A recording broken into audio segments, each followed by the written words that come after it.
Bienvenue. Aujourd'hui, on se penche sur des infos assez frappantes. Des frappes de drones ukrainiennes, apparemment, très loin en Russie. Oui, bonjour. Effectivement, des opérations audacieuses qui méritent qu'on s'y arrête. Notre base, c'est un article du Financial Times, daté du 2 juin 2025. L'idée, c'est de décortiquer ça ensemble. D'accord. Pour voir ce que ça nous dit sur le conflit, sur les capacités. Exactement. Alors, l'article parle d'attaque dimanche dernier, le 1er juin, près de Mourmansk. Mourmansk, oui, dans le Grand Nord, Ouais. et aussi dans la région de Pskov. C'est vraiment loin de la frontière ukrainienne, ça. Très loin. Et les cibles, justement, pas n'importe quoi, j'imagine. Non, pas du tout. L'article mentionne des bases aériennes, et pas n'importe lesquelles. Celles qui abritent les bombardiers stratégiques russes. Ah oui, les fameux. Tu-95 peut-être? Ceux qu'on voit sur certaines photos et qui sont utilisés pour les frappes longue distance contre l'Ukraine. C'est l'idée, oui. Des appareils capables de lancer des missiles de très loin. Donc, s'attaquer à ces bases, c'est toucher directement l'outil de frappe russe. Des Kiev confirment. Apparemment, oui. Le FT cite un responsable des services de sécurité qui confirme l'implication de l'Ukraine. Il parle d'au moins 6 drones. 6 drones, dont un endommagé. Mais au-delà du chiffre, c'est la portée, cette capacité à aller si loin qui est, nouvelle, non? Tout à fait, c'est ça le point clé. Comment analyser ça dans le contexte plus large? Justement, le timing. L'article en parle. Oui, un peu. Ça tombe juste avant de possibles pourparlers de paix en Turquie, avec la Russie. Hasard ou message, difficile à dire. Et puis, il y a la contre-offensive ukrainienne, bien sûr.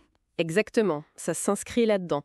Perturber l'adversaire loin derrière ses lignes, tester ses défenses aériennes, voir où ça passe, quoi. C'est quand même. Oser.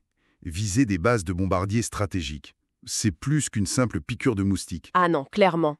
Ça vise à gêner, voire à entraver leur capacité de bombardement à longue portée. C'est une action qui a du sens stratégiquement. Du coup, est-ce que ça montre une évolution, une montée en puissance des capacités ukrainiennes? C'est une interprétation très plausible, oui. Ça suggère qu'ils ont soit de nouveaux moyens, soit une meilleure planification, peut-être de meilleurs renseignements, ou un mélange de tout ça. Aller jusqu'à Mourmansk ou Pskov, ça demande quand même. Une certaine technologie, une certaine audace, oui. Et ça veut dire que des zones russes qu'on pensait peut-être plus sûres deviennent vulnérables. Ça remet en question l'efficacité de la défense russe en profondeur, alors. Ça pose la question, en tout cas. Ça montre que le sanctuaire russe n'est peut-être pas si impénétrable. Donc, pour résumer un peu, l'Ukraine semble passer à des actions plus directes, plus loin, et sur des cibles de grande valeur militaire. C'est ça. Pas juste des cibles tactiques près du front, mais des actifs stratégiques. Le message envoyé à Moscou est assez clair. Au-delà des dégâts réels qui sont sûrement difficiles à évaluer pour l'instant, Oui, l'impact psychologique est important. Pour les Russes, c'est un rappel que la guerre peut les toucher chez eux, loin du front. et pour l'Ukraine, et ceux qui la soutiennent, C'est une démonstration de capacité. Ça montre une adaptation, une évolution. Ça peut changer un peu la perception de l'équilibre des forces, de la dynamique du conflit. On n'est plus seulement dans la défense, mais dans une capacité de projection ciblée. très clair. Et pour finir, peut-être une question pour la suite.